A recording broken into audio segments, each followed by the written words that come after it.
거친 숨소리가 어둠이 짙게 깔린 선방의 정막을 날카롭게 찢었다. 헉, 헉. 월명은 단말마 같은 신음을 토해내며 자리에서 벌떡 일어났다. 등줄기를 타고 흐르는 식은땀이 못이 적삼을 흥건하게 적시고 있었고 심장은 마치 금방이라도 흉곽을 부수고 튀어나올 듯이 격렬하게 요동치고 있었다. 방금 전까지 그의 눈앞에 펼쳐졌던 광경은 단순한 꿈이라 치부하기에는 너무나도 생생하고 또한 치명적이었다. 비단결처럼 매끄러운 여인의 살결이 거친 손끝에 닿았던 그 전율적인 감촉, 귓가를 간지럽히며 온몸의 혈관을 뜨겁게 달구던 달콤한 숨결, 그리고 코끝을 맴도는 농염한 살구꽃 향기가 차가운 새벽 공기 속에서도 여전히 아지랑이처럼 피어오르고 있었다. 그는 떨리는 손을 들어 마른 세수를 하며 정신을 수습하려 애썼지만 머릿속은 이미 붉은 욕망의 잔상으로 어지럽게 뒤덮여 있었다. 평생을 부처님의 가르침에 귀의하여 청정하게 살아왔다 자부했건만 하룻밤의 춘몽이 이토록 사람의 영혼을 송두리째 흔들어 놓을 수 있다는 사실에 그는 깊은 절망과 공포를 느꼈다. 월명은 떨리는 무릎을 억지로 펴고 일어나 방 한 구석에 놓인 정화수를 찾았다. 표주박에 담긴 물을 단숨에 들이켰지만 타오르는 목구멍의 갈증은 좀처럼 해소되지 않았다. 창호지 문 너머로는 희미하게 동이 터오는 푸르스름한 빛이 스며들고 있었고 멀리 법당에서 들려오는 도량성 목탁 소리가 새벽의 정적을 깨우고 있었다. 딱딱딱딱 규칙적으로 울려 퍼지는 저 청아한 소리가 오늘따라 월명의 귀에는 마치 그의 위선을 꾸짖는 날카로운 회초리 소리처럼 들려왔다. 그는 승복의 매무새를 고치려다 자신의 하체가 불경스럽게도 꼿꼿이 서 있다는 사실을 깨닫고는 소스라치게 놀라며 주저앉았다. 얼굴이 화끈거려 견딜 수가 없었다. 나무 아미타불, 나무 아미타불. 그는 급히 합장하고 연부를 외기 시작했지만 입 밖으로 나오는 소리는 경건한 기도가 아니라 죄인의 비명과도 같았다. 머릿속에서는 여전히 꿈속의 그 여인이 붉은 입술을 열어 그를 유혹하고 있었고 그녀의 나신이 뿜어내던 욕이 어린 빛은 불상의 자비로운 미소마저 가려버리고 있었다.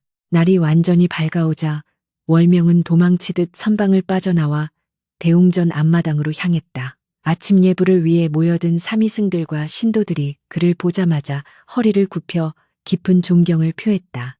대사님, 간밤에 평안하셨는지요? 한 노승이 다가와 인사를 건넸다. 월명은 그 인사를 받는 것조차 고통스러웠다. 그들이 바라보는 것은 고매한 인격과 깊은 불심을 지닌 월명 대사였지. 지난밤 꿈속에서 여인의 육체에 탐닉하며 쾌락에 몸부림치던 한낱 수컷이 아니었기 때문이다.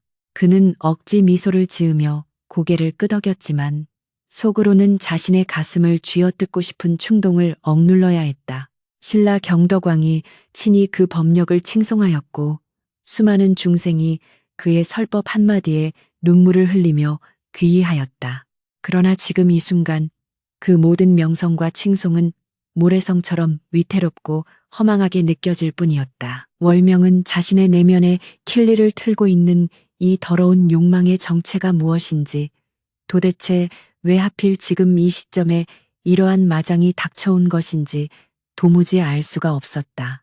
오후가 되자 사찰 경내는 봄볕을 즐기려는 상춘객들과 불공을 들이러 온 신도들로 북적였다. 월명은 사람들의 시선을 피해 사찰 뒤편의 대나무 숲으로 들어갔다. 바람에 스치는 대나무 잎소리가 마치 속세의 번뇌를 씻어내는 듯 시원하게 들려왔지만 월명의 마음속 폭풍우는 잦아들 기미가 보이지 않았다. 그는 바위 위에 가부좌를 틀고 앉아 화두를 잡으려 노력했다. 색즉시공, 공즉시색이라 보이는 것은 헛것이며 헛것이 곧 보이는 것이다. 입으로는 반야심경을 되뇌었지만 마음은 자꾸만 간밤의 꿈으로 회귀하고 있었다. 꿈속의 여인은 한 번도 본 적 없는 낯선 얼굴이었으나 묘하게도 태고적부터 알고 지낸 듯한 친숙함이 서려 있었다.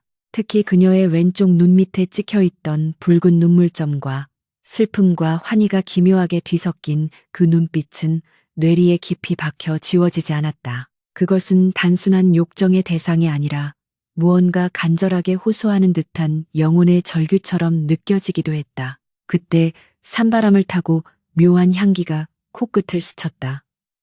숲의 풀내음도 사찰의 향냄새도 아닌 꿈속에서 맡았던 바로 그 농염한 살구꽃 향기였다. 월명은 감전된 듯 몸을 떨며 눈을 번쩍 떴다. 대사님, 대사님. 저 멀리서 어린 행자승이 숨을 헐떡이며 뛰어오고 있었다. 무슨 일이냐? 이토록 소란스럽게 월명이 짐짓 엄한 목소리로 꾸짖었으나 행자의 표정은 겁에 질린 듯 하면서도 묘한 흥분에 휩싸여 있었다. 일주문 앞에 어떤 여인이 찾아왔습니다. 대사님을 꼭 뵙고 싶다며 한사코 물러나지 않고 있습니다. 월명의 심장이 쿵 하고 내려앉았다. 예감이 좋지 않았다. 아니, 그것은 예감이라기보다는 운명적인 확신에 가까웠다. 그는 떨리는 손을 옷자락 속에 감추며 물었다. 여인이라니 내게 여인 손님이 찾아올 리가 없지 않으냐. 행자는 곤란한 듯 머리를 긁적이며 대답했다. 저도 그리 말씀드렸으나 대사님께서 자신을 이미 알고 계실 것이라며 막무가내입니다. 게다가 그 용모가 참으로 기이할 정도로 아름다워 사람들이 넋을 잃고 쳐다보고 있사옵니다. 월명은 무거운 발걸음을 옮겨 일주문으로 향했다. 한 걸음 한 걸음 내디딜 때마다 발목에 천근의 쇠사슬이 매달린 듯 무거웠다. 해가 뉘엿뉘엿 서산으로 넘어가며 사찰 전체를 붉은 노을빛으로 물들이고 있었다. 일주문 앞에는 이미 수군거리는 사람들로 인산인해를 이루고 있었다. 웅성거리는 군중 사이를 헤치고 월명이 모습을 드러내자 사람들은 홍해처럼 갈라지며 길을 터주었다. 그리고 그 길 끝 일주문의 거대한 기둥 아래 한 여인이 등을 돌린 채 서 있었다. 바람에 흩날리는 얇은 비단 치마 자락과 가녀린 어깨선, 그리고 뒷모습에서조차 뿜어져 나오는 고혹적인 아우라는 월명의 호흡을 멈추게 만들기에 충분했다. 침을 삼키는 소리조차 크게 들릴 만큼 주변은 일순간 정적에 휩싸였다. 월명은 마른 침을 삼키며 조심스럽게 입을 열었다. 빈승을 찾으셨다 들었습니다. 여인이 천천히 몸을 돌렸다. 그 순간 월명은 자신의 눈을 의심하며 비틀거렸다. 세상이 빙글 도는 듯한 현기증이 몰려왔다.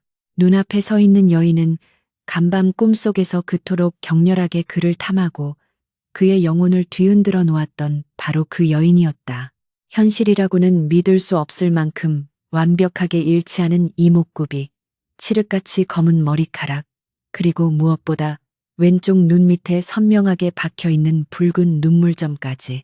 그녀는 꿈에서 튀어나온 환영이 분명했다. 그러나 그녀가 내쉬는 숨결은 하얗게 공기 중에 흩어지고 있었고 그녀의 발은 분명히 땅을 딛고 있었다. 이것은 환영이 아니었다. 살과 피를 가진 실제하는 인간이었다.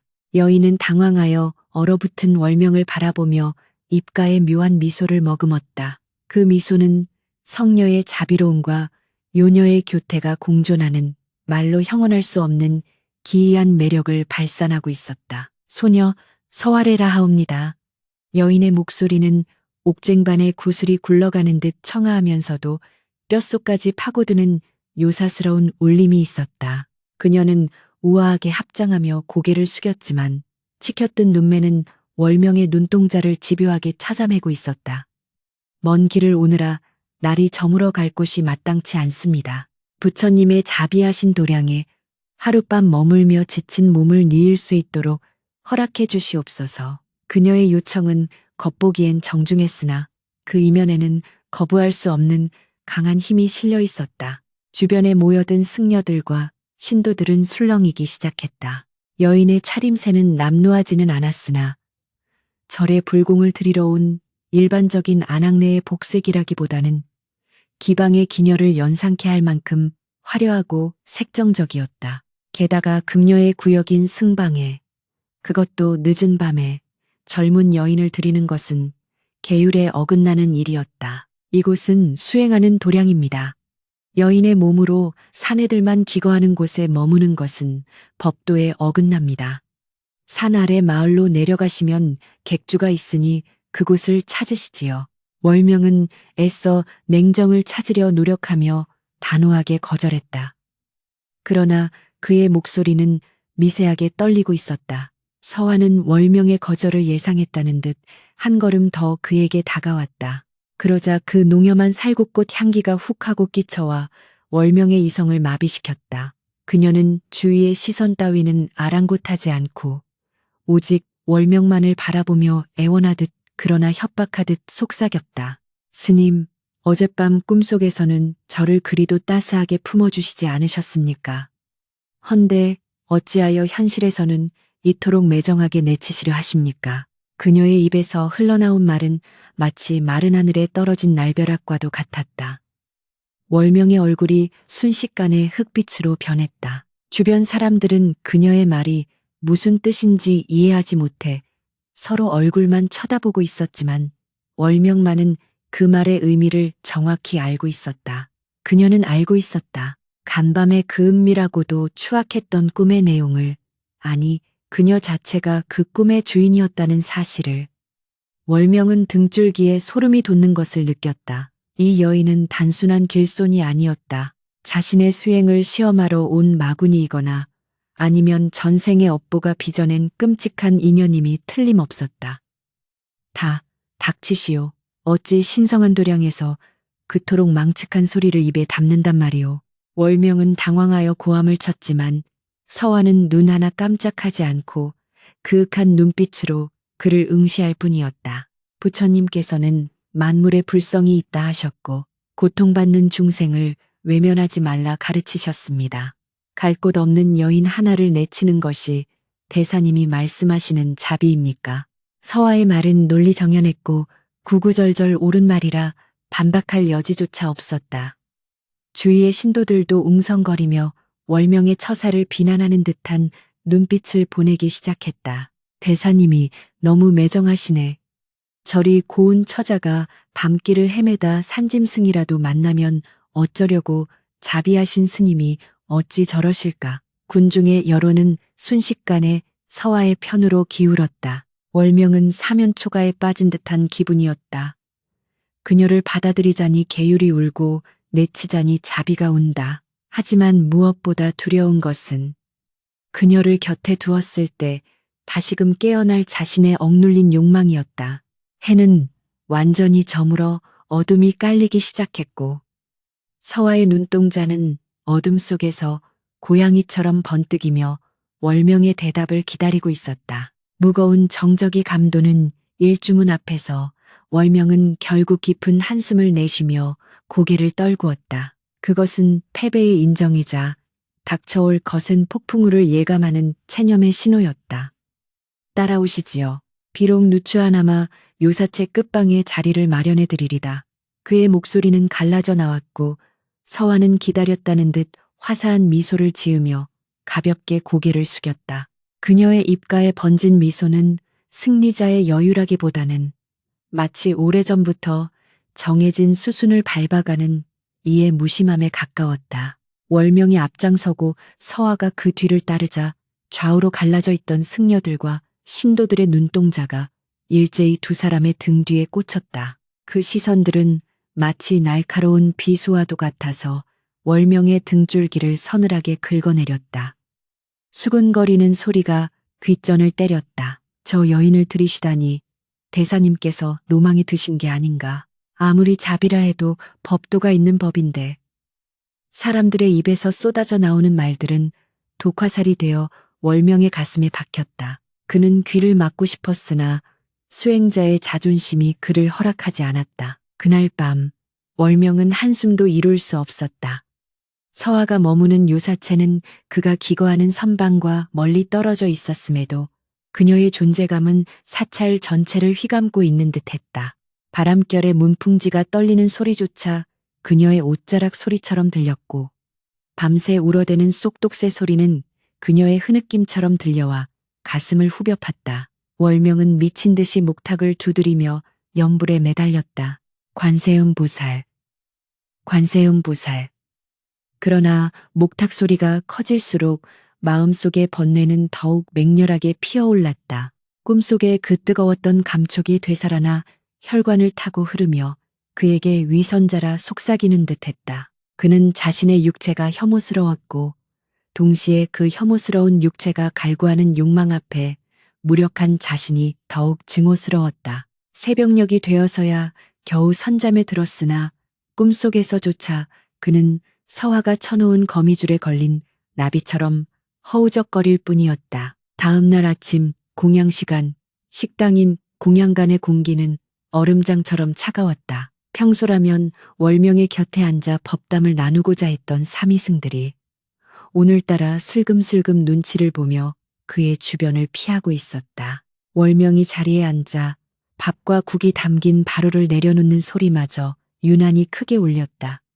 국 한 숟가락을 떠넣었으나 모래를 씹는 듯 까끌거려 목구멍으로 넘어가지 않았다. 그때 맞은편에 앉아있던 율사계율을 담당하는 스님 해공이 들으라는 듯 혀를 차며 내뱉었다. 절집마당에 분냄새가 진동을 하니 부처님께서도 코를 막으시겠구먼.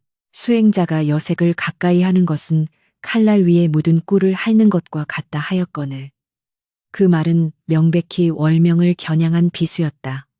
월명은 숟가락을 쥔 손을 부들부들 떨었다. 평소 같으면 온화한 미소로 넘겼을 비아냥이었지만 지금은 그 말 한마디 한마디가 뼈를 때리는 듯 아팠다. 그는 말없이 자리에서 일어나 바루를 씻고 밖으로 나갔다. 등 뒤에서 쏟아지는 비웃음과 경멸의 시선이 화살처럼 꽂혔다. 사태는 걷잡을 수 없이 악화되었다. 마을로 내려간 신도들을 통해 불국사의 고승 월명이 기생을 절에 숨겨두고 첩으로 삼았다는 흉흉한 소문이 삽시간에 퍼져나갔다. 소문은 발이 달린 듯 순식간에 천리를 갖고 사리부터 괴물처럼 부풀려졌다. 어떤 이는 서화가 구미호의 화신이라 했고 어떤 이는 월명이 파괴승이 되어 주색잡기에 빠졌다고 떠들어댔다. 사찰 입구에는 호기심에 찬 구경꾼들이 기웃거렸고 개중에는 돌멩이를 던지며 파괴승은 물러가라고 소리치는 자들도 생겨났다. 주지 스님은 결국 월명을 호출했다. 주지실의 무거운 공기 속에서 노 스님은 싸늘한 눈빛으로 월명을 내려다보았다. 월명아, 내 명성이 하루아침에 땅에 떨어졌다. 그 요망한 여인을 당장 내치거라. 그것이 네가 살고 우리 절이 사는 길이다. 주지의 목소리는 단호했다. 월명은 바닥에 무릎을 꿇고 엎드려 읍소했다.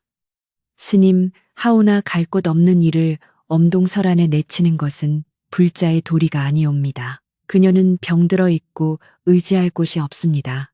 부디 며칠만이라도 말미를 주시옵소서. 그의 목소리는 절박했다. 그러나 주지는 코웃음을 쳤다. 병든 중생? 내 눈에는 그것이 가련한 중생으로 보이더냐. 내 눈에는 네 수행을 망치러 온 마구니로밖에 보이지 않는다. 내 놈의 마음속에 음심이 도사리고 있으니 마구니가 틈을 타고 들어온 게야. 주지의 일갈은 월명의 폐부를 정확히 찔렀다. 월명은 아무 말도 할 수 없었다. 주지의 말이 틀리지 않았기 때문이다. 하지만 기이하게도 세상 모두가 그녀를 손가락질할수록 월명의 마음속에는 그녀를 지켜야 한다는 알 수 없는 오기와 연민이 독버섯처럼 자라나고 있었다. 그것은 계율을 어기면서까지 지키고 싶은 치명적인 집착으로 변해가고 있었다. 결국 월명은 쫓겨나다시피 하여 서화를 데리고 사찰 경내를 벗어나 산중턱에 버려진 낡은 암자로 거처를 옮겼다. 그곳은 지붕이 뚫려 비가 새고 벽이 허물어져 바람이 숭숭 들어오는 폐가나 다름없었다. 하지만 월명은 오히려 마음이 편했다. 쏟아지는 비난과 경멸의 눈초리에서 벗어나 오로지 서화와 단둘이 있을 수 있는 유일한 도피처였기 때문이다. 그는 썩은 석가래를 보수하고 찢어진 창호지를 바르며 암자를 수리했다. 집신이 닳도록 산을 오르내리며 캑감을 구하고 마을에서 동냥해 온 거친 음식으로 서화의 끼니를 챙겼다. 한때 왕의 존경을 받던 고승이 이제는 정체불명의 여인을 수발드는 머슴꼴이 된 것이다. 그러나 월명은 그 비참한 노동 속에서 묘한 속죄의 감정을 느꼈다. 육체가 고달플수록 마음의 번뇌가 잠시나마 잊혀지는 듯했기 때문이다. 하지만 시련은 외부가 아닌 내부에서 더욱 교묘하고 집요하게 시작되었다. 암자에 정착한 첫날 밤, 밖에는 거센 비바람이 몰아치고 있었다. 월명은 윗목에, 서한은 아랫목에 자리를 잡았다. 좁은 방 안에는 빗소리와 두 사람의 숨소리만이 가득 찼다. 서한은 젖은 옷을 말리기 위해 저고리 고름을 풀었다. 어둠 속에서도 희고 매끄러운 어깨선이 희미하게 드러났다. 월명은 황급히 뒤로 돌아앉아 염주를 굴렸다. 딱딱딱. 염주알 부딪히는 소리가 그의 불안한 심리를 대변하고 있었다.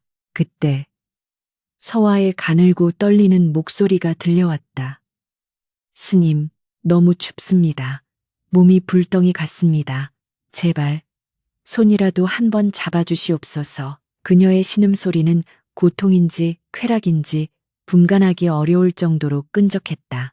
월명은 짐승처럼 울부짖고 싶은 충동을 억누르며 단호하게 말했다. 이불을 더 덮으시오. 남녀가 유별하거늘 어찌 수행자에게 살을 닿게 하려 하시오. 그러나 서화는 멈추지 않았다. 그녀는 뱀처럼 스르르 기어와 월명의 등 뒤에 몸을 밀착시켰다. 등 뒤로 전해지는 뜨겁고 말캉한 감촉에 월명의 온몸이 감전된 듯 굳어버렸다. 스님은 겁쟁이시군요. 부처의 자비를 말하면서 정작 눈앞의 여인이 추위에 떨며 죽어가는 것은 외면하시다니요. 계율이라는 껍데기가 생명보다 더 소중하단 말씀입니까? 그녀의 속삭임은 뜨거운 입김과 함께 귓속으로 파고들어 뇌수를 녹이는 듯했다. 그것은 단순한 유혹이 아니었다. 월명이 평생을 지켜온 신념과 가치관을 송두리째 뒤흔드는 철학적인 질문이자 도발이었다. 월명은 벌떡 일어나 그녀를 밀쳐냈다. 서화는 힘없이 바닥에 쓰러졌지만 그녀의 눈빛만은 형형하게 빛나고 있었다. 그 눈빛에는 원망도 분노도 없었다. 오직 월명의 영혼 깊은 곳을 꿰뚫어 보는 듯한 깊고 서글픈 연민만이 담겨 있었다. 어찌하여 저를 두려워하십니까? 스님이 두려워하는 것은 제가 아니라 제 몸을 보고 흔들리는 스님 자신의 마음이 아닙니까? 서화의 날카로운 지적에 월명은 할 말을 잃었다. 창밖에서는 천둥이 요란하게 울리며 번개가 번쩍였다. 그 순간적인 빛에 비친 서화의 얼굴은 요괴처럼 기괴해 보이다가도 금세 눈물을 머금은 천사처럼 애처로워 보였다. 월명은 자신이 서 있는 곳이 천길 낭떠러지 끝임을 직감했다.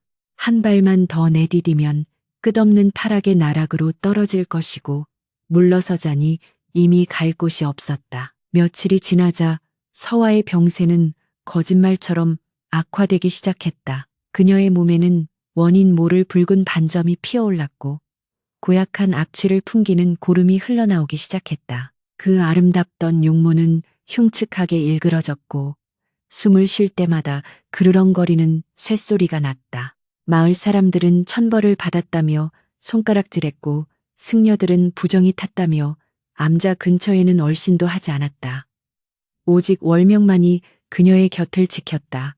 그는 피고름이 묻은 그녀의 옷을 빨고 짓무른 상처를 닦아주었다. 기이한 일이었다. 그녀가 추악하게 변해갈수록 월명의 마음속에 들끓던 육체적인 욕망은 서서히 사그라들고 그 자리에 이름 모를 비애와 숭고한 책임감이 차오르기 시작했다. 그는 밤새 열병에 시달리는 서화의 이마에 물수건을 올려주며 생각했다. 이것이 나의 업보라면 내가 달게 받으리라. 이 여인이 요물이든 마군이든 지금 이 순간 고통받고 있는 생명임에는 틀림없지 않은가. 그러나 세상은 월명의 내면적 변화를 기다려주지 않았다. 마을의 청년들이 몽둥이를 들고 암자로 몰려오고 있다는 소식이 들려왔다. 사찰의 명예를 더럽힌 파괴승과 요녀를 멍석말이하여 내쫓겠다는 것이었다. 주지 스님마저도 침묵으로 이를 방관했다. 밖에서는 월명을 끌어내라. 요녀를 태워 죽여라. 하는 고함 소리가 점점 가까워지고 있었다. 서화는 고통스러운 숨을 몰아쉬며 월명의 옷자락을 잡았다. 썩어 문드러진 손가락이 월명의 승복에 검은 얼룩을 남겼다. 스님, 저 때문에 곤란해지셨군요. 죄송합니다. 그녀의 눈에서 피눈물 같은 붉은 눈물이 흘러내렸다. 월명은 흔들리는 눈빛으로 그녀를 바라보았다. 그리고 문 밖에서 들려오는 성난 군중의 발소리를 들으며 자신의 운명이 거대한 파도 앞에 놓인 촛불과도 같음을 깨달았다. 그는 결심한 듯 서화의 손을 꽉 잡았다. 그의 소나귀에 힘이 들어갔다. 이제 더 이상 물러설 곳은 없었다. 쾅! 낡은 암자의 살인문이 비명을 지르며 떨어져 나갔다. 거센 밤바람과 함께 들이닥친 것은 횃불을 든 성난 군중의 살기였다. 붉은 불빛이 좁은 방 안을 어지럽게 훑었고 월명은 본능적으로 서화의 앞을 가로막아 섰다. 내 이놈 월명, 부처님을 팔아 계집질을 하고도 무사할 줄 알았더냐. 선두에 선 청년이 몽둥이를 휘두르며 고함을 쳤다. 그들의 눈은 광기로 번들거리고 있었고 입에서는 저주와 욕설이 침 튀기듯 쏟아져 나왔다. 월명은 합장한 손에 힘을 주며 목소리를 높였다. 멈추시오. 이 여인은 지금 병들어 생사가 오락가락하는 중생일 뿐이요. 그대들은 어찌하여 병자에게 몽둥이를 들이댄단 말이오. 그러나 흥분한 군중에게 이성은 통하지 않았다. 그들은 월명을 밀치고 바닥에 쓰러져 있는 서화를 향해 달려들었다. 요녀를 끌어내라. 저 계집이 우리 마을에 재앙을 몰고 왔다. 누군가의 거친 손이 서화의 이불을 확 걷어차 버렸다. 그 순간 방 안의 공기가 일순간 멈춘 듯 정적이 흘렀다. 횃불 아래 드러난 서화의 모습은 차마 눈뜨고 볼 수 없을 만큼 참혹했다. 얼굴에 반은 짓물러 뼈가 보일 듯 했고 몸 곳곳에는 검붉은 종기가 터져 고름이 줄줄 흐르고 있었다. 방금 전까지만 해도 요염한 자태를 뽐내던 절세가인은 온데간데 없고 그 자리에는 악취를 풍기는 끔찍한 육덩어리만이 꿈틀거리고 있었다. 으악! 저게 뭐야? 서화를 끌어내려던 사내가 비명을 지르며 뒤로 나자빠졌다. 썩어가는 살타는 냄새와 역한 고름 냄새가 진동하자 기세등등하던 사람들은 코를 막으며 뒷걸음질 쳤다. 역병이다. 문둥병보다 더한 괴질이야. 공포는 전염병처럼 번져나갔다. 그들은 서화가 내뿜는 병마가 자신들에게 오물까 두려워 들어올 때보다 더 빠른 속도로 도망치기 시작했다. 더러운 것들, 산채로 썩어 문드러지거라. 그들은 멀찌감치 물러나 암자를 향해 돌멩이 몇 개를 던지고는 어둠 속으로 사라졌다. 폭풍이 휩쓸고 간 암자에는 다시금 무거운 정막이 찾아왔다. 월명은 바닥에 주저앉아 거친 숨을 몰아쉬었다. 심장은 미친 듯이 뛰고 있었고 등 뒤로는 식은땀이 비오듯 흘러내렸다. 그는 천천히 고개를 돌려 서화를 바라보았다. 이불이 벗겨진 채 헐떡이는 그녀의 몸은 처참하기 그지없었다. 그러나 월명의 가슴속을 휘저어 놓은 것은 군중의 폭력이 아니었다. 그것은 방금 전 사람들이 서화의 흉측한 몰골을 보고 경악하여 도망칠 때 자신의 마음 한구석에서 피어올랐던 아주 짧고도 은밀한 안도감이었다. 다행이다. 저들이 그녀를 건드리지 않아서 다행이다. 표면적으로는 그녀의 안전을 위한 안도였으나 그 깊은 내면에는 나 역시 저 끔찍한 고름과 악취를 만지지 않아도 된다는 비겁한 회피가 숨어 있었음을 월명은 부정할 수 없었다. 그는 자신의 이중성에 치를 떨며 서화에게 다가가 이불을 덮어주려 했다. 그때 서화가 짓무른 입술을 힘겹게 열었다. 스님, 안도하셨습니까? 그녀의 목소리는 쇠소리처럼 거칠었지만 그 속에 담긴 뜻은 비수처럼 날카로웠다. 월명의 손이 허공에서 멈췄다. 서화는 흐릿한 눈동자로 월명을 꿰뚫어 보며 말을 이었다. 저들이 저의 추악한 모습을 보고 겁을 먹고 도망친 것이 스님께는 다행이라 여겨지셨는지요? 아니면 스님께서 저를 이토록 지극정성으로 돌보는 모습이 저들 눈에 비친 파기승의 오명을 조금이나마 씻어줄 것이라 기대하셨는지요? 월명은 망치로 머리를 얻어맞은 듯 멍해졌다. 그녀는 정확히 보고 있었다. 월명이 서화를 돌보며 느꼈던 그 묘한 책임감과 도덕적 우월감, 즉 나는 이렇게 더럽고 끔찍한 병자조차 외면하지 않는 자비로운 수행자라는 오만을 그녀는 낱낱이 파헤치고 있었다. 무슨 말을 하는 것이오. 나는 오직 그대의 고통을 덜어주고자. 월명은 변명하려 했으나 목소리는 힘없이 사그라들었다. 서화는 고통스러운 듯 얼굴을 일그러뜨리면서도 냉소를 멈추지 않았다. 아니요, 스님은 저를 보지 않고 있습니다. 스님은 제 썩어가는 살점을 닦아내면서 사실은 스님 자신의 명예를 닦고 계신 겁니다. 이 여인을 구제했다는 공덕을 쌓아 다시금 만인의 존경을 받는 고승으로 돌아가고 싶은 욕망. 그것이 스님의 진짜 얼굴 아닙니까? 그녀의 말은 잔인할 정도로 정확했다. 월명의 마음속 깊은 곳에 캄리를 틀고 있던 명예욕이라는 이름의 신마. 정체를 드러내는 순간이었다. 육체적 욕망보다 더 무서운 것은 바로 정신적 오만이었다. 월명은 그녀의 유혹이 육체를 넘어 영혼의 밑바닥까지 시험하고 있음을 깨달았다. 그녀는 단순히 몸을 석자고 유혹하는 요녀가 아니라 월명의 수행 그 자체를 송두리째 뒤흔들어 진짜와 가짜를 구별해내려는 가혹한 스승과도 같았다. 월명은 부들부들 떨리는 손으로 얼굴을 감쌌다. 부끄러움과 자괴감이 밀려와 견딜 수가 없었다. 그는 지금까지 자신이 쌓아온 모든 수행이 한낱 모래성에 불과했음을 뼈저리게 느꼈다. 겉으로는 계율을 지키고 자비를 말했지만 속으로는 끊임없이 타인의 시선을 의식하고 자신의 거룩함을 증명하려 애써왔던 위선자. 그것이 바로 월명 자신이었다. 눈앞의 여인은 온몸이 썩어 들어가는 고통 속에서도 그의 위선을 조롱하고 있는데 멀쩡한 육신을 가진 그는 고작 명예 따위에 연연하고 있었던 것이다. 월명은 바닥에 머리를 트시며 오열했다. 내가 틀렸소. 나는 수행자도 승려도 아니오. 그저 아집에 사로잡힌 껍데기일 뿐이었소. 그의 눈물은 참회와 고통이 뒤섞여 바닥을 적셨다. 밤은 깊어갔고 빗줄기는 더욱 거세져 암자를 집어삼킬 듯 포효했다. 한참을 흐느끼던 월명은 문득 고약한 악취가 더욱 심해진 것을 느꼈다. 고개를 들어보니 서화가 고통에 몸부림치며 피고름을 토해내고 있었다.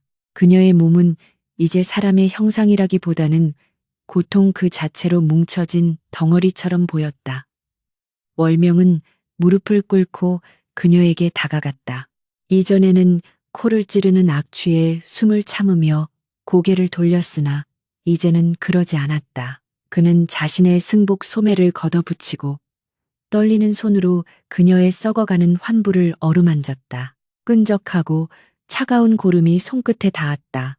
소름이 끼치고 구역질이 올라왔으나 월명은 도망치지 않았다.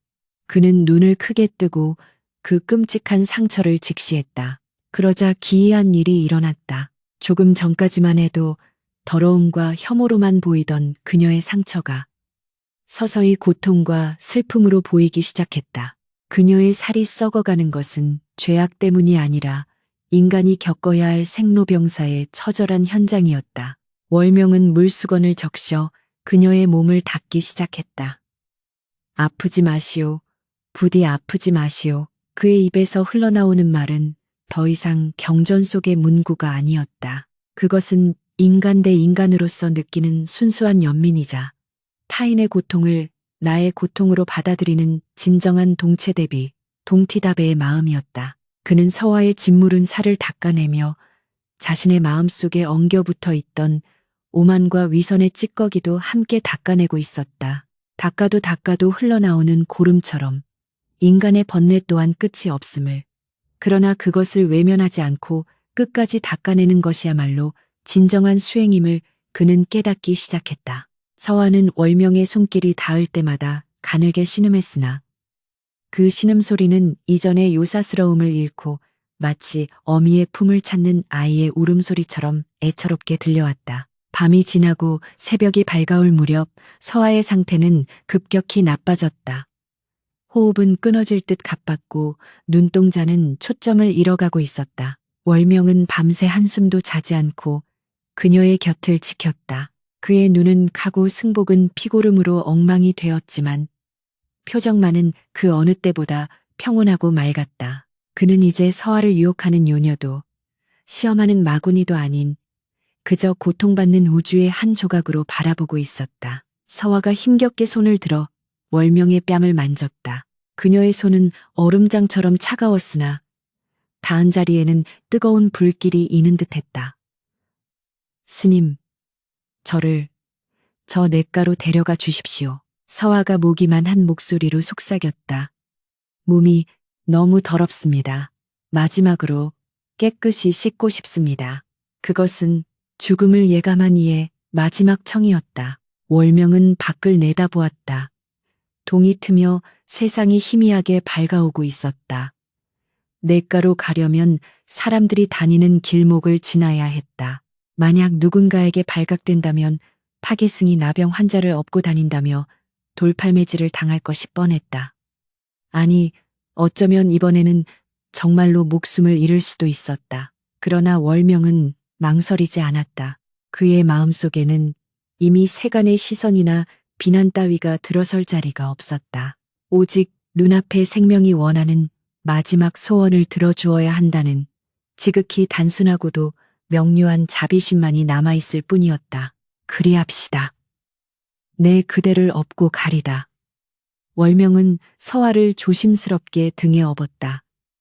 깃털처럼 가벼운 무게의 가슴이 미어지는 듯했다. 등 뒤로 전해지는 축축한 고름의 감촉과 악취가 월명의 온몸을 감쌌지만 그는 태산을 짊어진 듯 묵묵히 발걸음을 옮겼다. 낡은 암자의 문을 나서자 차가운 새벽 공기가 두 사람을 맞이했다. 그것은 최후의 시련을 알리는 서막이자 새로운 깨달음을 향한 첫걸음이었다. 새벽 안개가 자욱하게 내려앉은 토암산의 숲길은 마치 이승과 저승의 경계처럼 몽환적이었다. 그 희뿌연 안개 속을 뚫고 한 승려가 산을 내려오고 있었다. 월명이었다. 그의 등에는 썩은 내가 진동하는 여인 서화가 엎혀 있었다. 그녀의 몸에서 흘러나온 고름은 이미 월명의 승복을 흥건하게 적시고 피부에 달라붙어 끈적거렸지만 월명의 발걸음에는 망설임이 없었다. 오히려 그의 표정은 기이할 정도로 평온했다. 불과 며칠 전만 해도 그녀의 유혹에 번뇌하고 세간의 비난에 전전긍긍하던 나약한 인간의 모습은 온데간데 없었다. 등 뒤에서 느껴지는 서화의 무게는 깃털처럼 가벼웠으나 그가 짊어진 생명의 무게는 태산보다 무거웠다. 앙상하게 마른 그녀의 숨소리가 귓가에 닿을 때마다 월명은 생명의 불꽃이 꺼져가는 소리를 들었다. 그것은 두려움이 아닌 사무치는 연민으로 그의 가슴을 저미게 했다. 스님, 제가 무겁지 않으십니까? 서화가 가쁜 숨을 몰아쉬며 물었다. 그녀의 목소리는 마른 낙엽이 바스라지는 소리 같았다. 월명은 고개를 저으며 나직하게 대답했다. 무겁지 않습니다. 내 등 뒤에 엎인 것은 그대의 육신이 아니라 그대가 짊어진 고통의 무게일 뿐입니다. 그 고통을 잠시나마 내가 나누어질 수 있다면 천리 길이라도 마다하지 않을 것입니다. 그의 말에는 한치의 가식도 섞여 있지 않았다. 월명은 이제 알 수 있었다. 더럽고 깨끗한 고증은 본래 없는 것이며 오직 마음의 분별이 있을 뿐임을. 그의 등에 엎인 이 흉측한 병자는 더 이상 피해야 할 오물이 아니라 그가 부처의 길로 나아가기 위해 마주해야 할 가장 거룩한 화두였다. 산길을 내려와 사찰 앞을 흐르는 개울가에 도착했을 때 아침 해가 붉게 솟아오르고 있었다. 이른 아침부터 개울가에는 빨래를 하러 나온 아낙네들과 식수를 길러 나온 동자승들로 북적이고 있었다. 평화롭던 개울가의 풍경은 월명의 등장과 함께 순식간에 아수라장으로 변했다. 어머나, 저게 뭐야? 빨래를 하던 안악이 비명을 지르며 뒤로 나자빠졌다. 바람을 타고 역한 시체 썩는 냄새가 확 풍겨오자 사람들은 코를 틀어쥐고 혼비백산하여 흩어졌다. 월명 스님이다. 그 파괴승이 요녀를 업고 내려왔다. 누군가 고함을 쳤고 그 소리를 듣고 사찰 안에서도 승려들이 우르르 몰려나왔다. 그들 중에는 율사 해공과 주지 스님도 있었다. 그들은 월명의 끔찍한 몰골을 보고 경악을 금치 못했다. 고귀했던 고승의 모습은 사라지고 피고름에 젖은 누더기를 걸친 거지보다 못한 꼴이 되어 있었기 때문이다. 해공이 얼굴을 붉히며 앞으로 나서서 호통을 쳤다. 내 이놈 월명. 기어이 미친 것이냐. 신성한 도량의 물을 더럽히려고 작정했느냐. 당장 그 더러운 것을 치우지 못할까. 그의 고함 소리가 쩌렁쩌렁하게 울려 퍼졌지만 월명은 들은 척도 하지 않았다. 그는 천천히 개울물 속으로 걸어 들어갔다. 늦겨울의 얼음장 같은 물이 발목을 에이고 무릎까지 차올랐지만 월명은 차가움을 느끼지 못했다. 그는 개울 한가운데 있는 평평한 바위 위에 서화를 조심스럽게 내려놓았다. 서화는 수치심에 고개를 들지 못하고 바들바들 떨고 있었다. 수많은 사람의 경멸 어린 시선이 화살처럼 그녀의 나신에 꽂혔다. 죄송합니다, 스님. 저 때문에 스님까지. 서화가 울먹였다. 월명은 따뜻한 눈빛으로 그녀를 바라보며 말했다. 세상의 시선은 바람과 같은 것이요. 잠시 불다 지나갈 뿐 그대의 본성을 해칠 수 없소. 부디 마음을 놓고 내게 몸을 맡기시오. 월명은 소매를 걷어붙이고 차가운 개울물을 떠서 서화의 몸에 끼얹기 시작했다. 이 썩은 살은 그대의 죄가 아니오. 이 흐르는 고름은 그대의 허물이 아니오. 그는 주문을 외우듯 중얼거리며 맨손으로 그녀의 썩어가는 살점을 닦아냈다. 물이 닿을 때마다 서화는 고통스러운 신음을 토해냈고 상처에서는 검붉은 핏물이 흘러나와 맑은 개울물을 탁하게 물들였다. 구경하던 사람들은 그 끔찍한 광경에 구역질을 하며 돌을 던지기 시작했다. 미친놈, 더러운 놈, 썩어져라. 돌멩이가 날아와 월명의 이마를 찍고 어깨를 때렸다. 붉은 선혈이 이마를 타고 흘러내려 눈을 가렸지만 월명은 손길을 멈추지 않았다. 그는 날아오는 돌을 피하지도 화를 내지도 않았다. 오직 눈앞에 생명을 씻기는 일. 그 하나에 온 우주를 집중하고 있었다. 그의 손은 거칠었지만 그 손길에 담긴 정성은 지극했다. 썩어 떨어져 나가는 살점 밑에 숨겨진 뼈를 어루만지며 월명은 눈물을 흘렸다. 그것은 서화의 고통이 자신의 고통으로 전이되는 뜨거운 눈물이었다. 관세음보살, 관세음보살. 그의 입에서 나오는 연불은 간절한 기도가 되어 허공으로 흩어졌다. 주지 스님은 그 모습을 말없이 지켜보고 있었다. 처음에는 분노로 일렁이던 그의 눈동자가 점차 흔들리기 시작했다. 돌을 던지던 사람들도 하나둘씩 멈칫했다. 광기 어린 파괴승의 기행이라 생각했던 그 행동에서 설명할 수 없는 숭고함과 비장함이 뿜어져 나오고 있었기 때문이다.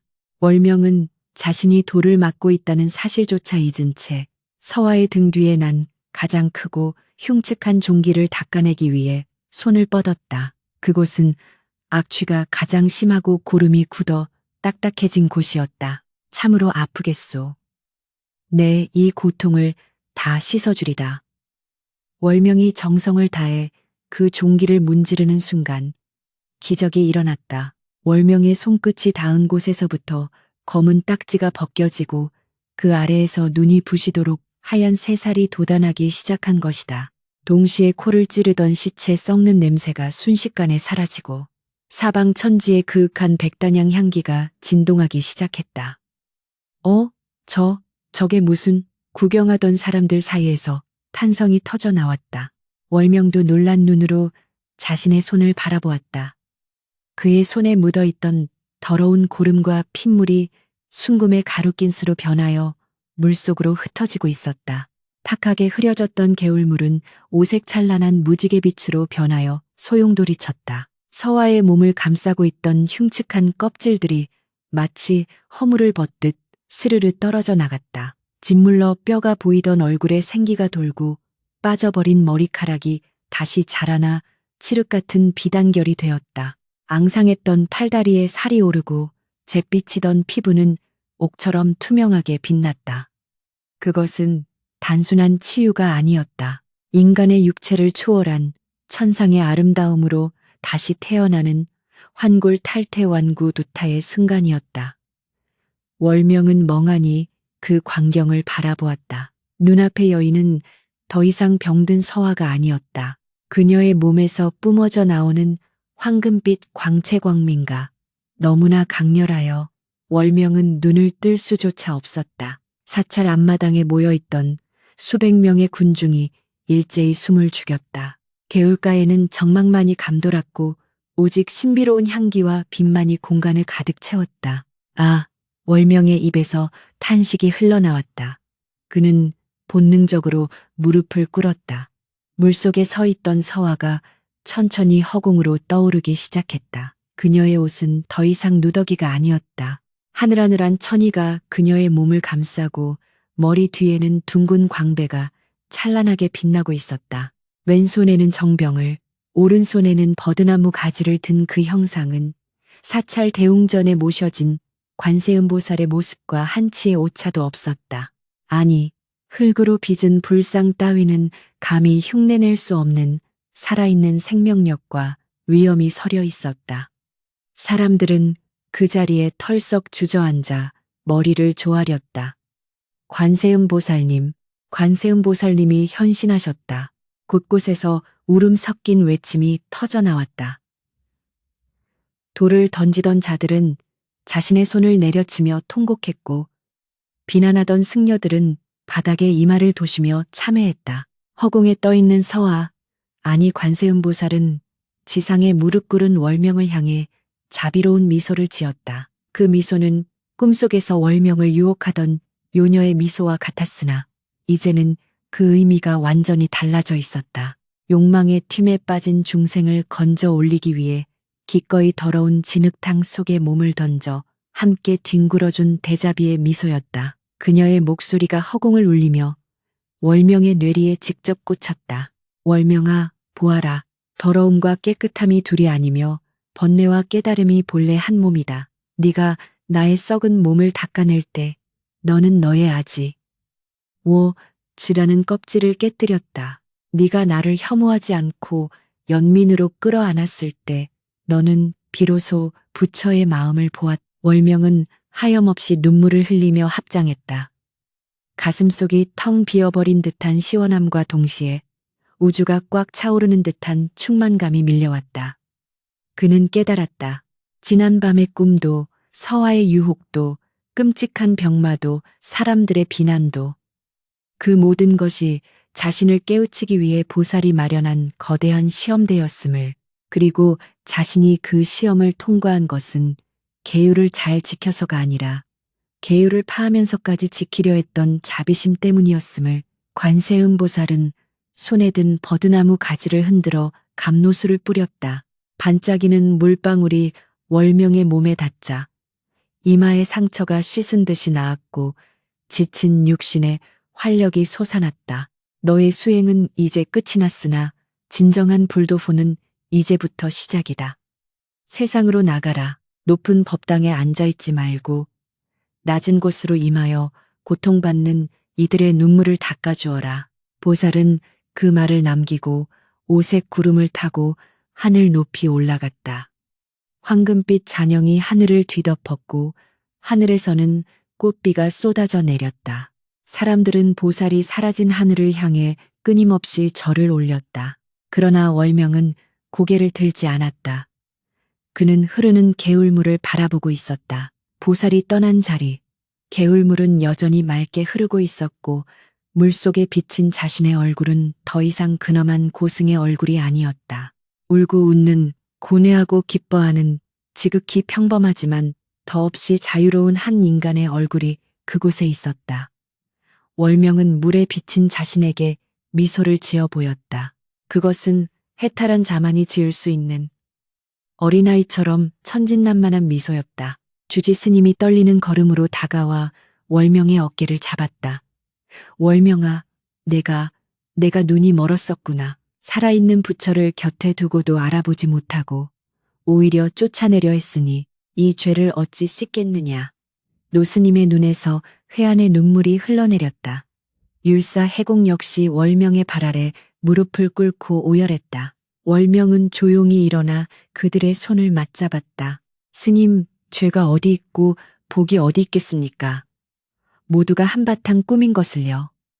이제 그 꿈에서 깨어났으니 밥이나 한술 뜨러 가시지요. 월명은 젖은 옷을 털며 호탕하게 웃었다. 그의 웃음소리가 메아리쳐 산사를 가득 채웠다. 그것은 지난 수십 년간 그를 옥죄어왔던 모든 굴레가 끊어지는 소리였다.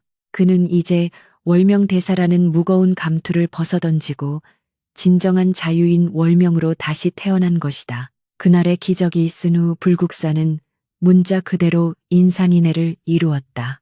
소문을 들은 전국의 백성들이 관세음보살이 현신했다는 개울가를 찾아와 절을 올렸고 그 신비로운 광경을 목격했던 월명 스님의 옷자락이라도 한번 만져보고자 아우성을 쳤다.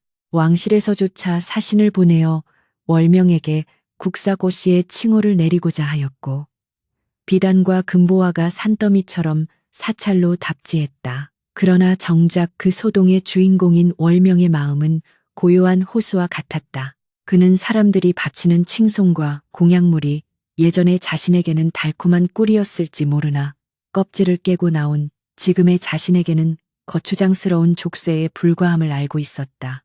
그는 법당의 높은 좌대에 앉아 근엄한 표정으로 설법을 하는 대신 묵묵히 빗자루를 들고 마당을 쓸거나 공양간에서 밥을 지으며 하루를 보냈다. 주지 스님이 그를 말리며 살아있는 부처님께서 어찌 이리 천한 일을 하십니까? 라고 만류하면 월명은 빙그레 웃으며 대답했다. 부처가 밥을 먹지 않으면 배가 고프고 똥을 싸지 않으면 병이 나는 법입니다. 밥 짓고 마당 쓰는 일이 곧 부처의 일인데 어찌 귀하고 천함이 있겠습니까? 계절이 바뀌어 산천이 푸르름을 더해가던 어느 날 새벽 월명은 조용히 걸망 하나를 메고 사찰을 나설 채비를 했다. 그의 걸망 안에는 낡은 법복 한 벌과 대나무 피리 하나 그리고 닳아버린 집신 한 켤레가 전부였다. 그는 자신이 평생을 바쳐 수행했던 대웅전을 향해 마지막으로 깊은 삼배를 올렸다. 그것은 부처님에 대한 예경이자 자신을 키워준 도량에 대한 하직 인사였다. 스님, 정녕 떠나시려는 것입니까? 인기척을 느끼고 돌아보니 율사 해공이 눈시울을 붉히며 서 있었다. 해공은 지난날 월명을 비난했던 자신을 깊이 참회하며 누구보다 월명을 존경하게 된 터였다. 월명은 해공의 어깨를 두드리며 온화하게 미소 지었다. 이곳에 있으면 나는 월명 대사라는 금으로 만든 감옥에 갇히게 될 것이네. 부처님께서 보여주신 그 넓은 세상 속으로 들어가 썩은 살을 문지르며 배웠던 그 진리를 실천하며 살고 싶네. 해공은 더 이상 그를 잡을 수 없음을 알았다. 월명의 눈빛은 이미 저 높은 산봉우리를 넘어 이름 없는 들판과 시끄러운 장터, 고통받는 민초들이 있는 낮은 곳을 향하고 있었기 때문이다. 부디 강령하십시오. 스님의 가르침을 영원히 잊지 않겠습니다. 해공의 배웅을 뒤로하고 월명은 산문을 나섰다. 토암산을 내려가는 그의 발걸음은 구름을 밟는 듯 가벼웠다. 산바람이 그의 승복자락을 흔들었고 숲속의 새들이 지저귀며 그의 앞길을 축복하는 듯했다. 그는 뒤를 돌아보지 않았다. 그가 두고 온 것은 명예와 권위 그리고 안락한 삶이었지만 그가 향하는 곳은 무한한 자유와 생동하는 삶 그 자체였다. 그는 산 아래 흐르는 개울가에 잠시 멈추어 섰다. 서화의 몸을 씻겼던 그 자리에는 이제 이름 모를 들꽃들이 흐드러지게 피어 향기를 내뿜고 있었다. 월명은 꽃 한 송이를 꺾어 냄새를 맡으며 혼잣말을 했다. 서와여, 보살이여. 그대는 꽃으로 피어나 나를 반기는구려. 세월은 유수와 같이 흘렀다. 신라의 저작거리에는 기이한 승려에 대한 소문이 돌기 시작했다. 그는 누더기를 걸치고 머리는 덥수룩하게 길렀으며 때로는 거지들과 어울려 밥을 얻어먹고 때로는 기방 앞에서 피리를 불며 노래를 불렀다. 사람들은 그를 미친 중이라 부르기도 하고 거리에 부처라 부르기도 했다. 그가 바로 월명이었다. 그는 더 이상 경전을 펴놓고 어려운 문자를 쓰며 설법하지 않았다.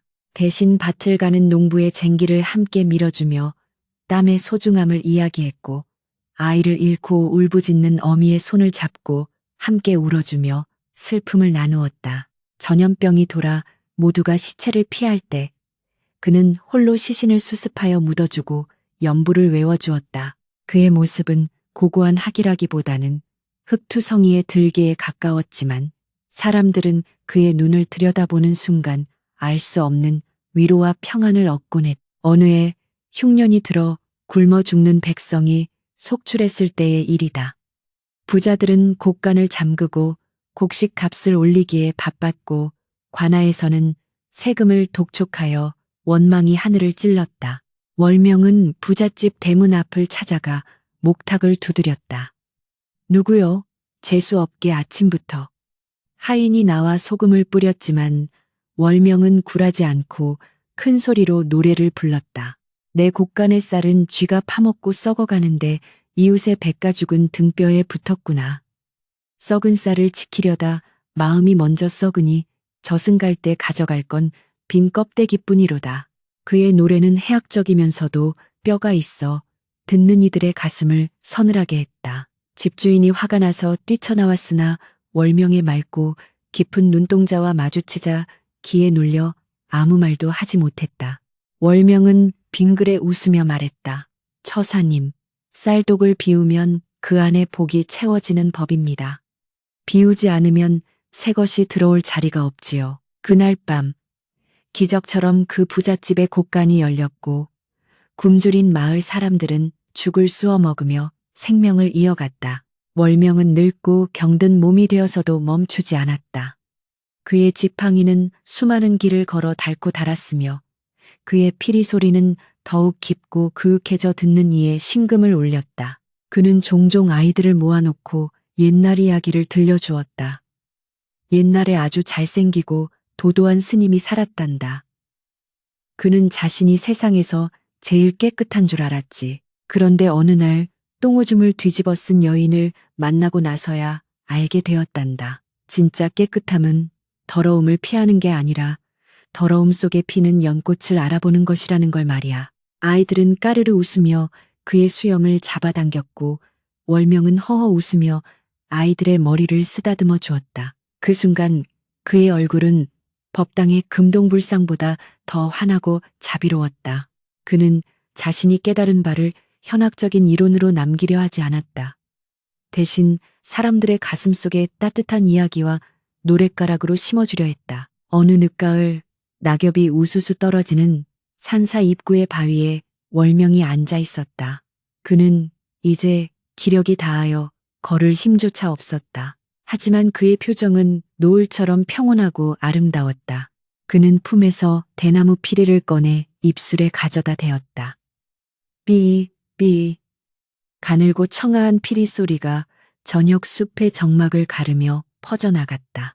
그 곡조는 슬프지도 기쁘지도 않은 삶과 죽음의 경계를 허무는 무색무새의 노래였다. 피리 소리를 듣고 산토끼가 다가와 귀를 기울였고 다람쥐가 어깨 위에 올라앉았다. 지나가던 바람도 잠시 멈추어 그 소리에 귀를 기울였다. 월명은 눈을 감고 지난 생을 회상했다. 꿈속의 유혹, 번뇌의 밤, 서화의 고통, 그리고 개울가에서의 찬란한 깨달음. 그 모든 것이 한바탕의 아름다운 춤사위였다. 이제 갈 때가 되었구나. 월명은 피리를 내려놓고 하늘을 올려다보았다. 둥근 달이 나뭇가지 사이로 환하게 떠오르고 있었다. 달아, 너는 천 개의 강에 빛이 돼 젖지 않고 1000개의 강은 너를 담도에 가두지 못하는구나. 내 삶도 그와 같았기를. 그는 빙그레 미소를 지으며 가부좌를 튼 채 조용히 숨을 거두었다. 그의 육신은 낡은 옷처럼 바닥으로 무너져 내렸지만 그의 입가에 걸린 미소는 지워지지 않았다. 다음 날 아침 나무꾼이 그를 발견했을 때 월명의 시신 주변에는 때 아닌 꽃들이 만발해 있었고 공기 중에는 은은한 백단향 향기가 감돌고 있었다. 사람들은 그가 죽은 것이 아니라 본래의 자리로 돌아간 것임을 직감했다. 그들은 그의 시신을 수습하여 다비를 치렀는데 타오르는 불길 속에서 오색 사리가 쏟아져 나왔으나 아무도 그것을 주워가지 않았다. 사리는 그저 자연의 일부로 흙으로 돌아갔을 뿐이다. 그리고 수백 년의 세월이 흘렀다. 다시 현재 경주 남산의 한 작은 암자, 백발이 성성한 노스님이 이야기를 마치며 찻잔을 내려놓았다. 그의 앞에는 어린 행자가 눈을 반짝이며 앉아 있었다. 그것이 바로 월명대사의 이야기란다. 노스님의 목소리는 잔잔한 파도처럼 울림이 있었다. 행자는 깊은 감명을 받은 듯 한동안 말을 잇지 못하다가 조심스럽게 물었다. 스님, 그럼 그 서아라는 여인은 정말 관세음 보살님이었을까요? 아니면 스님의 마음이 만들어낸 환영이었을까요? 노스님은 허어 웃으며 창밖을 가리켰다. 밤하늘에는 휘영청 밝은 달이 떠 있고 마당의 연못에도 똑같은 달이 비치고 있었다. 보아라. 저 하늘의 달이 진짜냐? 아니면 물속의 달이 진짜냐? 행자가 머뭇거리며 대답했다. 하늘의 달이 진짜지만 물속의 달도 눈에 보이니 거짓은 아닙니다. 노스님은 고개를 끄덕이며 행자의 손을 잡았다. 그렇다. 서화가 보살이었든 아니었든 그것은 중요하지 않다. 중요한 것은 월명 스님이 그녀를 통해 자신의 마음속에 있는 자비의 달을 발견했다는 것이다. 너 또한 살아가면서 수많은 서화를 만나게 될 것이다. 때로는 유혹하는 여인으로, 때로는 화를 내는 악인으로, 때로는 병든 거지로 내 앞에 나타날 게야. 그때마다 기억하거라. 그들이 바로 네 수행을 돕기 위해 찾아온 보살임을. 네가 그들을 귀하게 여기는 순간 너 또한 부처가 되는 것이다. 노스님의 말씀에 행자는 자리에서 일어나 깊이 합장했다. 암자의 풍경 소리가 댕그랑 울리며 정막을 깨웠다. 달빛은 온 세상을 공평하게 비추고 있었다. 잘난 사람에게도, 못난 사람에게도, 깨끗한 곳에도, 더러운 곳에도 차별 없이 쏟아지는 저 달빛처럼 월명의 이야기는 1000년의 세월을 넘어 오늘날 우리에게 묻고 있었다. 당신은 지금 당신 앞에 놓인 고통받는 이웃에게서 부처의 얼굴을 보고 있는가? 아니면 아직도 껍데기에 갇혀 스스로를 속이고 있는가? 바람이 불어와 촛불을 흔들었지만 꺼지지는 않았다. 진리란 바로 그런 것이었다.